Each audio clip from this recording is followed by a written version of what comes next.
오늘 우리가 갈라디아서 이제 1장 6절로 10절 변할 수 없는 복음이라는 제목으로 우리 같이 은혜 받기를 원합니다. 여러분, 우리가 그 신앙생활을 하지만 우리 주변에 비슷한 사람들이 있죠. 신앙생활을 비슷하게 하는 분들이 있습니다. 우리는 그분들을 이제 이단이라고 합니다. 처음은 같지만 끝이 다르기 때문에 이단인 거죠.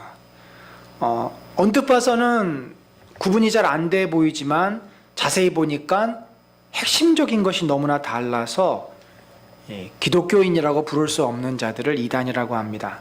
여러분, 이단을 구분하는 매우 쉬운 방법이 있어요.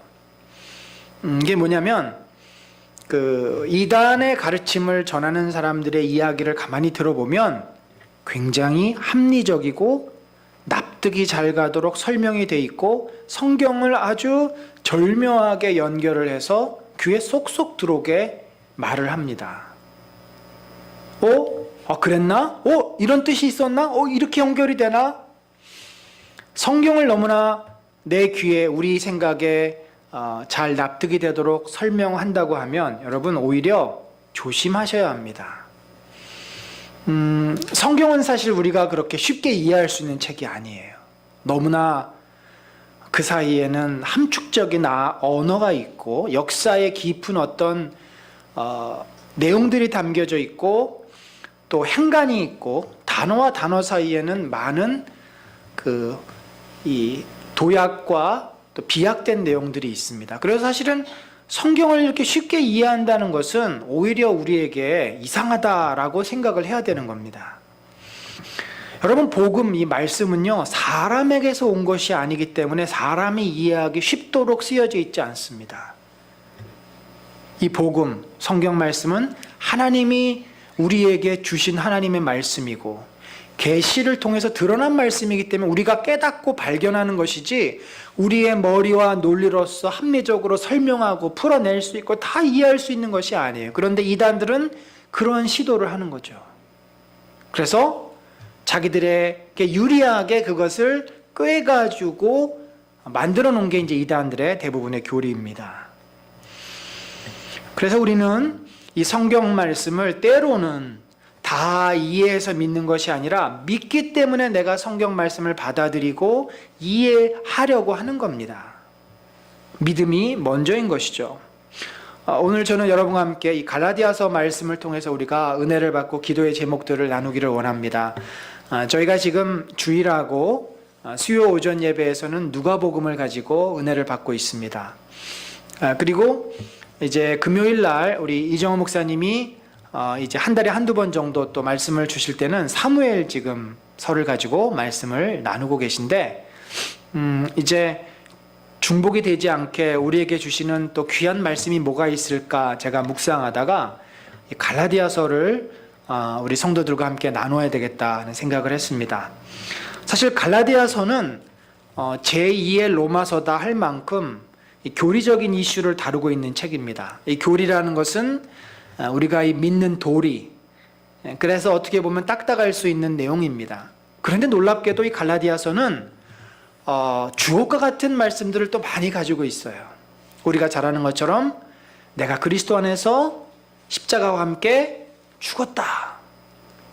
내가 죽고 내 안에 그리스도를 믿는 믿음 안에서 내가 새롭게 태어났다. 새로 산다. 그 말씀도 있고 또 우리가 잘 아는 성령의 열매에 대한 이야기도 있고 또 참 자유에 대한 이야기도 있고 의외로 이 갈라디아서가 루터가 가장 좋아했던 우리가 구원받는 것은 율법이 아니라 믿음으로 말미암는 것이다라는 분명한 메시지를 담고 있는 책이지만 그러나 의외로 또 성도의 삶을 어떻게 살아야 되는지를 너무나도 분명하고 명쾌하게 말씀해 주는 책입니다.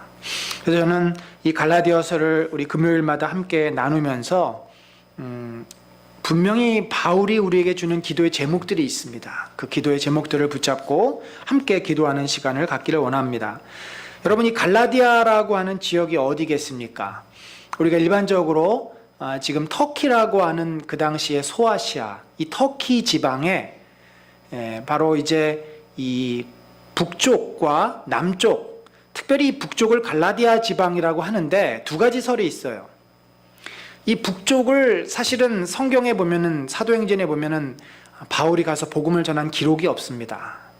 2차 전도 여행 때 리디아, 이제 그 에베소 위의 지역에서 무시아 쪽으로 가려고, 돌아서 북쪽으로 가려고 했는데 성령께서 막으시고 빌립보로 저 에게를 건너서 유럽으로 가지 않습니까? 그래서 북쪽으로 바울이 전도한 기록이 없습니다. 갈라디아 지방 그러면 보통 북쪽 지방을 말하지만 바울이 실제적으로 북쪽으로 간 기록이 없기 때문에 바울이 1차 전도 여행 때 다녔던 저 남쪽 지방, 뭐 더베라든지 이고니온이라든지 비시디아 안디옥이라든지 저 지방을, 남쪽 지방을 갈라디아라고 부르는 것이다 라는 설이 있고, 아니다, 저 북쪽에 있는 그 본래 지방을 부르는 것이다 라는 북쪽 설이 있습니다만, 어찌됐든지 간에 중요한 것은 저 터키 지역, 소아시아 지역을 보통 우리가 갈라디아 지방이라고 하고, 바울이 1차 전도 여행을 다녀와서 그곳에 교회를 세우지 않습니까? 그 세운 교회 성도들을 향해서 이제 이 말씀을 기록한 책, 그래서 저 소아시아 지방, 남쪽이든 북쪽이든 그 주변에 있는 교회들이 돌아가면서 읽었던 책이 바로 이 갈라디아서다라고 볼 수 있을 것입니다. 왜 이 갈라디아 교회에 바울이 편지를 해야만 했을까요? 어떤 문제가 있었을까요? 보통 이 서신서는 그냥 바울이 생각하면서 기록한 책이기도 하지만 어떤 이슈가 있어서 편지를 전하는 경우가 많습니다. 갈라디아 그 지방에 있는 교회들에게 꼭 바울이 말하고 싶은 내용이 있었기 때문에 이 편지를 기록한 것입니다. 그것은 바로 오늘 우리가 읽은 그 짧은 글 속에서 몇 번에 걸쳐 반복되어진 다른 복음이라는 그 문제 때문이었습니다. 6절에 보면은 이같이 속히 떠나 다른 복음을 따르는 것을 내가 이상하게 여기노라. 그리스도의 은혜로 너희를 부르신 이를, 그가 누구예요? 그리스도고 하나님이시죠. 예수 그리스도의 은혜를 너희가 잊어버리고 다른 복음을 따르고 있다라는 거죠. 자, 이 다른 복음이 뭘까요? 본문에 있는 어떤 내용들을 근거로 한번 생각해 보면은 이 그리스도의 은혜로 부름받은 복음과 반대되는 개념입니다. 그러니까 그리스도의 은혜가 중요하지 않은 복음이에요. 곧 그것은 본문에 의하면 할례가 필요한 복음입니다. 그러니까 예수를 믿어도 할례를 받지 않으면 구원이 확정될 수 없는 거예요. 더 정확하게 말하면 예수를 믿었지만 율법의 행위가 뒤따라야만 의롭게 되는 그러한 복음이었습니다. 결국 이것은 바울의 표현에 의하면 그리스도의 계시로 말미암지 않고 사람의 전통을 따르는, 그 율법을 해석한 사람의 전통, 유대인의 전통을 따르는 유대주의적인 복음이라는 거죠. 곧 바울이 전한 복음이 변질된 형태의 복음인 것입니다. 바울은 1차 전도 여행 당시에 이 비시디아 안디옥이라는 곳, 지도에서 보시면은 위쪽, 가운데 쪽, 밤빌리아 위쪽에 있는 데가 비시디아 안디옥이라는 곳입니다. 그곳에 가서 바울이 이 전도를 했던 방법은 뭐냐면 저곳에 있는 회당이 있어요. 제가 지난 주일날 설명드렸지만 바벨론 포로 이후에 이제 유대인들이 모이는 곳에는 저렇게 회당이 있어서 거기서 율법을 가르치기도 하고 예배를 드리기도 합니다. 그러니까 바울이 저 회당에 들어가서 안식일날 말씀을 전한 거예요. 무슨 말씀을 전했겠어요?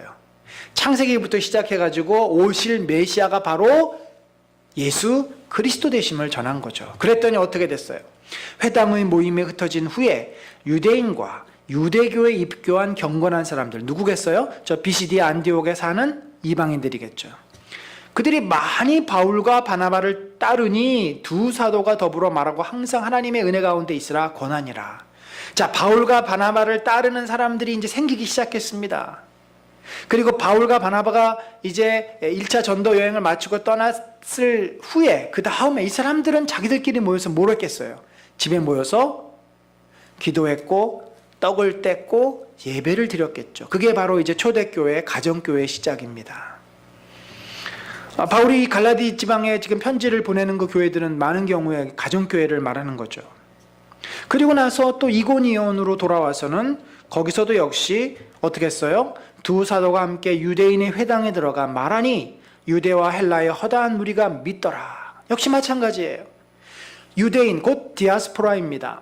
이 디아스포라는 아버지나 어머니 중에 한 사람이라도 유대인이면 그를 유대인으로 받아들입니다. 특별히 모계가 굉장히 중요해요. 모계가 이 유대인이면 그 아들은, 그 자식은 유대인으로 받아들입니다. 그러한 디아스포라들과 헬라의 허다한 무리가 믿더라. 그러니까 이 갈라디아 지방에 있는 교회는요, 순수한 이방인만 있는 게 아니에요. 유대인의 혈통을 가진 자들로 함께 모여 있는, 그러니까 이 유대인들의 이 발언권이 얼마나 세겠습니까? 그런 교회였습니다. 그런데 그렇게 복음을 받아들인 주변에 누가 있었냐면 방해꾼들이 있어요. 그러나 순종하지 않은 유대인들이 이방인들의 마음을 선동하여 형제들에게 악감을 품게 하거늘, 그 유대인들이 선동하는 거예요. 이방인들, 예수를 믿었던 이방인들을 선동해서 그건 잘못된 거다, 이단이다, 그 가르침을 따르면 너희들이 망한다, 계속해서 방해를 합니다. 그 시내의 무리가 나뉘어 유대인을 따르는 자도 있고 두 사도를 따르는 자도 있는지라. 자, 이러한 내적인 갈등이 지금 이 지방에 계속해서 있었던 것입니다. 이렇게 바울이 복음을 전하고 왔지만 그 지역 안의 교회에는 이런 갈등을 내포하고 있는 것이고, 드디어 이것이 다른 복음으로 드러나게 된 것입니다. 여러분, 신천지라는 이단을 알죠? 이만희 씨를 교주로 하는 신천지가 참 많은 교회에 슬그머니 들어옵니다. 신천지가 들어오면 교회 지도자들을 비난하고 교회를 분열하고 결국은 교회를 흩어뜨리고 그 교회를 자기들이 산 옮김이라 그래서 자기들의 교단으로 교회를 가져가 버리는 그런 어마어마한 일을 하는 사람들인데, 신천지가 한번 들어오면요, 교회가 정말 골치가 아픕니다. 막 사람들이 서로 싸우고 갈라지고 갈등하고, 그 사람들이 계속 상대방의 잘못을 부추겨 가지고 갈등을, 분란을 일으키잖아요. 그러니까 평소에 문제가 없는 교회가 어디 있겠어요? 갈등들이 있는데 그 사람들이 와가지고 불을 붙이는 거예요, 자꾸. 그래서 교회가 쪼개지게 만드는 일을 합니다. 마치 그와 같이 유대인들이 지금 겨우겨우 은혜를 받고 복음을 듣고 모인 그 교회들을 쪼개게 만들고 갈등을 일으키게 만들었다는 거죠. 그런데 바울에게 당신이 떠난 후에 그 유대인들의 영향 때문에 예수를 믿고도 할례를 받아야 된다고 말하는 사람들이 생기고, 예수를 믿고도 율법을 따라 기일을 지키고 그런 어떤 계명을 지켜야 된다고 말하는 사람이 있습니다라는 소식이 들려온 거죠. 바울은 그래서 실제로 이렇게 얘기합니다. 다른 복음은 없다. 그것은 잘못된 것이다. 다만 어떤 사람들이 너희를 교란하여, 그 유대주의에 빠진 자들이 그리스도의 복음을 변하게 하려 함이라. 그리스도의 복음을 흐트러뜨리려고 하고 있는 것이다. 자, 그리스도의 복음이 뭐예요? 우리가 들은 그리스도의 복음은 무엇입니까? 우리가 믿고 듣고 붙잡고 있는 그리스도의 복음은 가장 중요한 것이 구원의 근거가 우리에게 있지 않다는 거예요. 이 유대주의의, 율법주의의 근거는 뭡니까? 그 구원 받을 수 있는 자격, 조건, 근거가 바로 우리에게 있다는 겁니다. 우리의 행위. 이건 많은 일반 사람들이, 종교성을 가진 사람들이 다 동의하는 바예요. 착한 일을 해야, 선행을 해야, 또 신당수에다 물 떠놓고 1000배를 올려야, 뭔가 인간으로서 정성을 다해야 하늘에서 보상이 주어진다라는 그 인과응보 사상이 깔려 있는 거죠. 굉장히 인본주의적인 겁니다. 유대주의도 마찬가지예요. 율법을 지켜야, 계명을 지켜야, 할례를 해야, 안식일을 지켜야 계속 조건입니다. 그런데 예수 그리스도께서 오셔서 그것들을 다 뒤집어 엎지 않았습니까? 아니다. 너희가 그렇게 율법을 지켜서는 구원받을 수 없다. 너희 안에는 구원받을 수 있는 자격도 근거도 없다. 그렇기 때문에 내가 너희를 위해서 너희의 죄를 대신 짊어진 것 아니니. 구원의 근거가 우리에게 없습니다. 예수 그리스도에게 있어요. 그러면 우리는 어떻게 해서 구원을 받습니까? 어떻게 해서 내 죄가 용서함을 받습니까? 바로 이 부분에서 우리가 죄 용서를 받으려면 유대주의자들은 율법으로 가는 거예요. 자기들이 계명을 지켜야 죄 용서가 된다는 거죠. 자기들이 안식일을 지켜야 하나님이 축복해 주신다는 겁니다. 그러나 우리는 내가 이 용서를 받고 구원을 받는 것이 나에게 있는 것이 아니라 주의 은혜이기 때문에 우리는 그 하나님의 사랑과 그 은혜와 긍휼을 믿음으로 받아들이면 구원이 우리에게 주어진다고 고백하는 거 아닙니까? 바로 믿음으로 말미암는 구원의 은혜입니다. 예수 그리스도께서는 이미 우리가 해야 될 모든 공로, 그 행위를 다 하신 거예요. 우리가 하는 것은 그 사실을 믿음으로 받아들이고 예수 그리스도를 인격적으로 영접하는 일입니다. 예수님이 나의 구원자여, 나의 구세주여, 나의 주님 되신 것을 고백하고 그 은혜를, 선물을 내가 믿음으로 인격적으로 받아들이면 그 구원은 실제로 나에게 주어지는 법입니다. 이 얼마나 놀라운 은혜입니까? 근데 이것이 공로사상에 젖어있는, 율법주의에 젖어있는 사람들에게는 이해가 되지 않는 거예요. 우리가 한 게 아무것도 없는데 어떻게 우리가 구원을 받을 수 있느냐? 할례를 적어도 받아야지, 안식일을 적어도 지켜야지. 여러분, 바울은 편지를 통해서 갈라디아 교회를 혼란하게 만드는 유대주의자들에게 강한 경고를 합니다. 8절에 보면은 우리라는 게 바울과 바나바예요. 혹시 내가 예수 그리스도께서 전해주신 복음과 다른 말을 너희에게 한다든지, 하늘로부터 보내심을 받은 천사가 혹시 예수 그리스도께서 주신 복음과 다른 말을 한다든지, 그 누구라도 너희가 받은, 너희에게 전한 복음에 다른 복음을 전하면 저주를 받을지어다. 그 복음을, 잘못된 복음을 전하는 자는 멸망받게 된다. 이 저주받는다는 것은 헤렘이라는 그 히브리어의 70인경에 그렇게 번역이 되어 있는데 곧 멸망받는다는 거예요.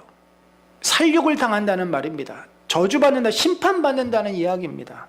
왜냐하면 그것은 복음이 아니기 때문입니다. 그것은 인간의 공로이기 때문에 그렇습니다. 여러분, 우리 교회는 개혁주의의 성경 해석을 따릅니다. 이 개혁주의라고 하는 것은 종교개혁자들의 오직 성경으로, 오직 믿음으로, 오직 하나님의 영광을 위한 그 원리를 따라서, 바로 성경은 하나님의 영광을 위하여서 쓰여진 책이고 주 예수 그리스도의 복음과 구원의 은혜를 중심으로 우리는 성경을 이해하고 믿고 받아들이고 있습니다. 그래서 여러분, 의외로 이 현대 우리 한국교회 교인들이 하나님 말씀을 잘 모르는 분들이 많아요. 내가 복음을 다 쓰고 있습니다. 내가 듣고 싶은 말씀을 듣고, 내가 이해하고 싶은 대로 이해하고, 내 마음에 부담되고 나에게 불편한 그 말씀은 잘 듣지를 않아요. 그러면 그 복음이 제대로 된 복음입니까? 원래 이 복음은 우리의 이성을 넘어서고 하나님의 그 크신 그림 속에서 우리에게 주어진 것이기 때문에 우리가 잘 받아들여지기 어려운 부분이 많아요. 그래서 우리는, 그게 바로 기도의 제목입니다. 여러분, 기도에 올해 우리가 그 신앙의 성장을 위한 헌신표를 작성하지 않았습니까? 우리의 기도의 제목, 성경 말씀 왜 읽습니까? 그 하나님의 신비스러운 구원의 은혜를 깨닫기 위해서 우리가 기도하는 겁니다. 하나님의 말씀은 기도하면서 깨달아가는 것이고, 하나님이 알게 하시면 또 우리가 받는 것이고, 다 모르는 부분이 많아요. 바울은 자신이 전한 복음과 다른 복음을 전하는 자들에게 책망하면서 나는 사람에게 듣기 좋은 소리를 하려고 복음을 전한 것이 아니다라고 말을 합니다. 하나님께서 하라고 하신 그 말씀을 너희에게 전한 것이다. 그래서 나는 그리스도의 종이다. 여러분, 이 태도가 매우 중요한 태도예요. 우리가 신앙생활을 하는 데 있어서 얼마나 중요한 태도인지 모릅니다. 특별히 우리 목회자들은 그래요. 우리 성도들이 듣기 싫어하는 소리를 하고 싶지 않습니다. 여러분도 그렇잖아요. 누가 듣기 싫어하는 소리를 하고 싶어하는 사람이 어디 있습니까? 그러나 하나님의 말씀이라면, 하나님께서 우리에게 주신 말씀이라면, 하나님이 선포하라고 주신 말씀이라면 그건 선포해야 되는 거죠. 요즘도 인기 있는 설교가들이 있습니다. 근데 그 인기가 뭔지는 모르겠어요. 그 말씀을 들으면 정말 우리의 심령이 새로워지고 우리가 새 사람이 되는 건지 어떤 건지 잘 모르겠습니다. 늘 저 자신에게 묻습니다. 나는 오늘도 하나님 말씀을 바르게 해석하고 바르게 전하고 있는가? 정말 하나님이 우리에게 주시고자 하시는 말씀을 붙잡고 전하고 있는가? 저 자신에게 늘 묻곤 합니다. 여러분, 오늘 우리가 이 말씀을 나누면서 몇 가지 좀 기도의 제목을 우리 갖기를 원합니다. 첫 번째는 우리가 하나님 말씀을 읽고 또 이해한다는 것은 쉬운 일이 결코 아닙니다. 특별히 우리에게는 내가 듣고 싶은 것만 들으려고 하는 속성이 있어요. 나에게 좋은 것만, 좋은 말만 들으려고 해요. 그러니까 점쟁이한테 가서 점쟁이가 하는 나쁜 소리는 다 안 듣고 좋은 소리만 듣고 오잖아요. 그게 사람의 심리예요. 그러나 우리가 정말 하나님의 말씀을 들어야 해요. 그래야 우리가 변화가 됩니다. 내 귀에 듣기 좋은 말씀을 듣는 게 아니라 나에게 생명이 되고 나에게 정말 힘이 되고 나에게 도전이 되는 말씀을 우리들이 들을 수 있어야 되는데, 그러려면 들을 귀와 들을 마음이 있어야 돼요. 성경은 비유를 말하면서 누가 비유를 듣는다고 했습니까? 들을 귀가 있는 자들이 그 비유를 듣는다고 했습니다. 들을 귀가 없으면 아무리 예수 그리스도께서 주옥 같은 말씀을 전해주셔도 듣지를 못해요. 바리새인들은 교만과 또 자기들이 가지고 있는 편견과 그것으로 눈이 가리워지고 귀가 닫혀서 예수님의 말씀을 도무지 이해하지도 듣지도 못했습니다. 여러분, 우리가 성경을 왜 읽습니까? 말씀을 왜 듣습니까? 잘 주님의 말씀을 듣고 받아들이고 순종하기 위해서 그러는 거 아니겠습니까? 첫 번째 기도 제목입니다. 주님, 제가 주님의 말씀을 잘 들을 수 있는 귀를 갖게 해주십시오. 제가 주님의 말씀을 잘 받아들일 수 있는 마음을 갖게 해주십시오. 열린 마음, 열린 귀, 순종하고자 하는 그 마음이 있을 때 우리의 마음밭은 옥토가 되는 겁니다. 그 말씀이 떨어져서 씨앗이 자라고 30배, 60배, 100배가 되는 거죠. 그런데 내 마음이 불편하고 내 마음에 거부하는 마음이 있고 교만한 마음이 있으면 그 말씀을 아무리 들어도 그 말씀이 자라지가 못하는 거죠. 두 번째로 우리가 기도해야 될 것이 있습니다. 특별히 이 시대는 하나님의 말씀보다는 세상의 소리가 더 큰 시대입니다.